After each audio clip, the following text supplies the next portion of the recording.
అదే RTV app వార్తల్ని క్షణాల్లో చదివే అవకాశం ఉంటుంది. ఒక న్యూస్ పేపర్, ఒక టెలివిజన్ ఛానల్ మీ చేతుల్లో ఎప్పుడూ ఉంటాయి.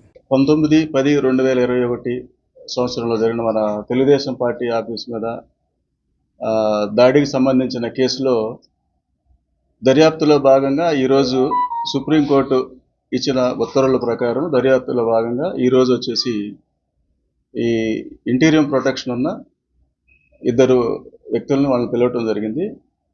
తలసల రఘురామ్ గారిని, తర్వాత దేవినేని అవినాష్ గారిని పిలవటం జరిగింది. దాంట్లో ఏమిటంటే కొంత లాస్ట్ టైం మనం కొన్ని క్వశ్చన్స్ ఇవ్వటం జరిగింది. ఆ క్వశ్చన్స్ వాళ్ళు ఇచ్చిన సమాచారం ఏదైతే ఉందో ఆన్సర్స్, దాని మీద మాకు కొన్ని డౌట్స్ ఉన్నాయి. ఆ డౌట్స్ మీద వాళ్ళని పిలిచి దాన్ని క్రాస్ చేయటం జరిగింది.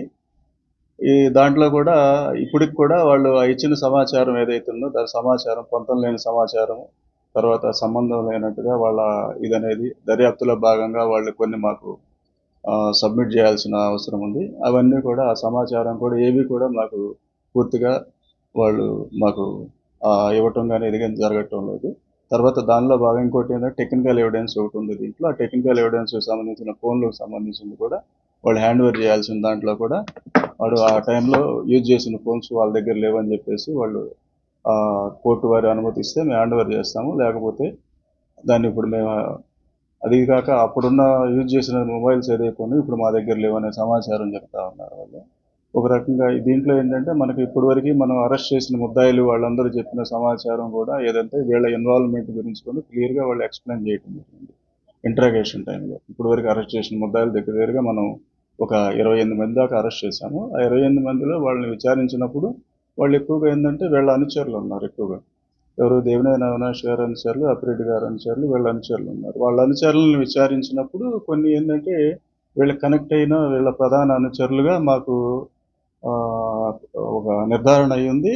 వాళ్ళు కూడా కొంత సమాచారం ఇచ్చారు. దాన్ని బట్టి ప్లస్ వాళ్ళు పోయినసారి ఇంట్రాగేషన్లో ఇచ్చిన సమాచారాన్ని బట్టి మేము క్రాస్ చేసుకుంటే వీళ్ళది చెప్పే సమాచారం కనీసం అసలు పొంతలేనిగా ఉంది. కనీసం సమాచారం కూడా వాళ్ళు ఇవ్వటానికి నిరాకరిస్తున్నారు. అంటే ఒక రకంగా దర్యాప్తుకి వాళ్ళు పూర్తిగా సహకరించడం లేదు. ఇది ఎందుకంటే సుప్రీంకోర్టు కూడా వాళ్ళకి ఇచ్చిన డైరెక్షన్స్లోనే దర్యాప్తులో పూర్తిగా సహకరించమని చెప్పింది.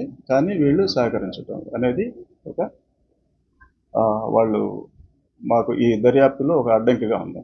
100% ఇదేంటంటే ఏదైతే ఇదంతా కంప్లీట్గా మెమో రూపంలో మేము ఏదైతే రికార్డ్ చేశామో ఇదంతా కూడా మన వీడియో ఫుటేజ్ కానీ తర్వాత ఆన్ పేపర్ కానీ ఇవంతా కూడా సిడి రూపంలో సుప్రీంకోర్టులో మెమో ఫైల్ చేయడం జరుగుతుంది. ఎందుకంటే ఇక్కడ లోయర్ కోర్టులో మెమో ఫైల్ చేస్తాము. తర్వాత at the time of same ఇది అనేది అక్కడ దాకా అది క్యారీ అయ్యింది.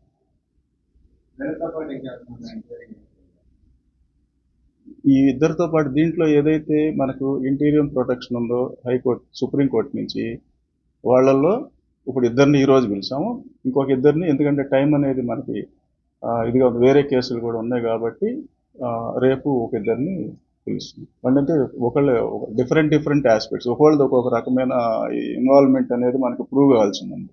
దీంట్లో వీళ్ళు 100% మనకున్న సమాచారానికి వీళ్ళు చెప్పే దీనికి కొంచెం పొంతం లేని సమాధానంగా మాకు అనిపించింది. మరిన్ని వీడియోస్ కోసం ఛానల్ ని సబ్స్క్రైబ్ చేయండి. లేటెస్ట్ అప్డేట్స్ కోసం వాట్సాప్ ఛానల్ ని ఫాలో చేయండి. అండ్ లింక్ డిస్క్రిప్షన్ లో ఉంది.